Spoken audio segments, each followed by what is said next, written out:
안녕하세요. 두루두루 잘 살아보아요. 두루살이입니다. 여러분, 혹시 가장 가까운 사람에게 무시당했다고 느낀 적 있으신가요? 딸이 엄마에게 내뱉은 낯선 말, 한마디, 아버지를 무시하는 아들의 차가운 눈빛, 혹은 부부 사이에 오가는 날카로운 말들이 가슴에 깊은 상처로 남은 적 있으신가요? 오늘은 그런 벗어날 수 없는 관계 속에서 나를 지키고 상대의 태도마저 변화시킬 수 있는 현실적인 대응법 6가지를 알려드리려고 합니다.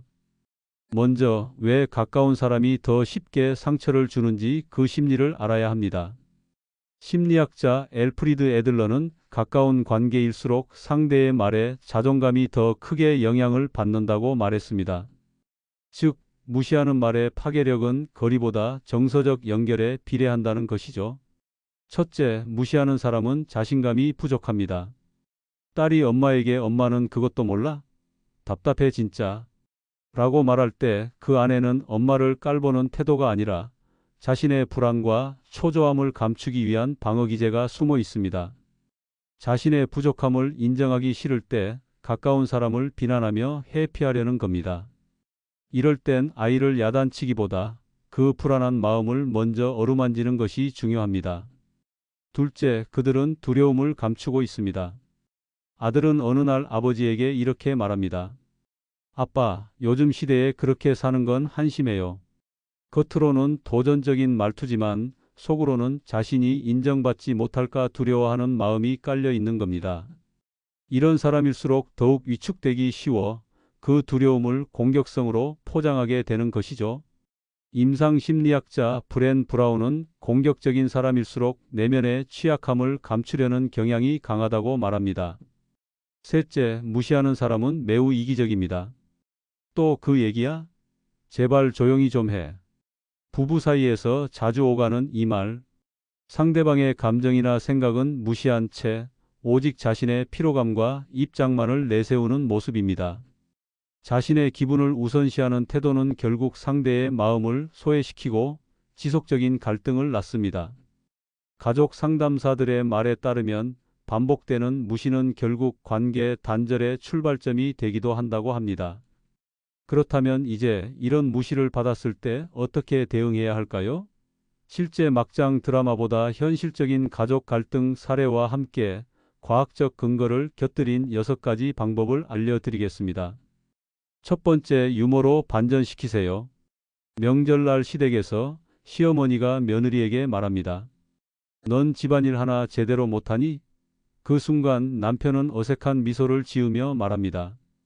그래서 어머니, 제가 요리 잘하는 여자를 골랐어요. 손은 안 가도 웃음은 나잖아요. 분위기는 한순간에 누그러지고 시어머니도 당황한 듯 웃음을 터뜨립니다. 미국 미시간대 연구에 따르면 유머는 갈등을 완충하는 효과가 있다고 밝혔습니다. 말 한마디로 상황을 바꾸는 힘, 그게 유머입니다. 유머는 상대를 조롱하거나 피하지 않고 긴장을 풀며 관계를 복원하는 다리 역할을 합니다. 두 번째, 시선을 고정하세요. 20대 딸이 엄마에게 말합니다. 엄마는 내 인생에 참견 좀 하지 마. 알지도 못하면서. 엄마는 감정적으로 반응하지 않고 딸의 눈을 조용히 바라봅니다. 그래, 내 인생은 내 거야. 하지만 엄마는 널 사랑해서 걱정할 수밖에 없어. 폴 에크만 박사는 눈맞춤이 공감과 통제력을 동시에 보여준다고 설명했습니다. 눈빛은 때때로 말보다 더 많은 걸 전달합니다. 심리치료사들은 부모-자식 갈등에서 시선의 역할을 매우 중요하게 봅니다.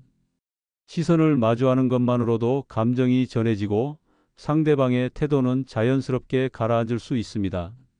세 번째, 침묵으로 대응하세요. 저녁 식사 중 남편이 아내에게 말합니다. 넌 맨날 잔소리만 해. 남편 노릇하기도 싫어진다.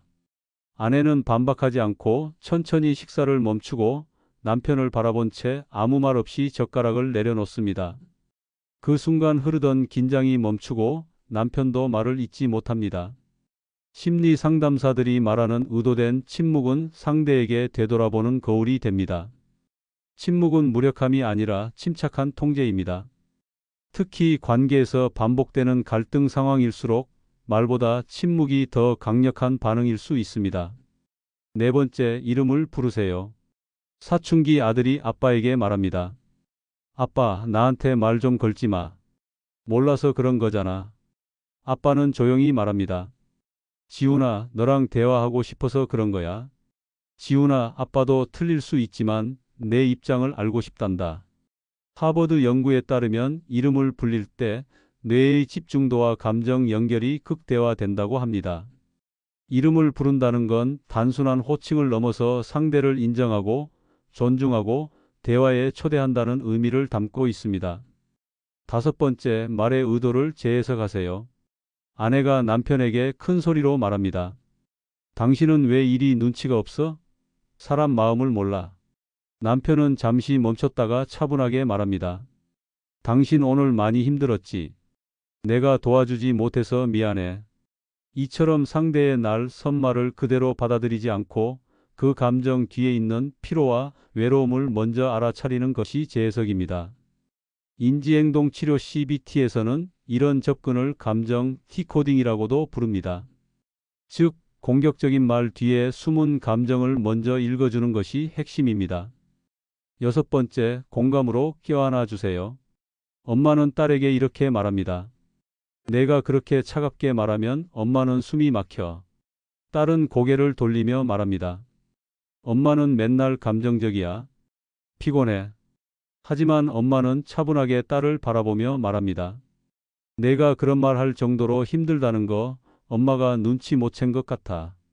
미안해. 그 말 한마디에 딸은 울컥하며 고개를 떨굽니다.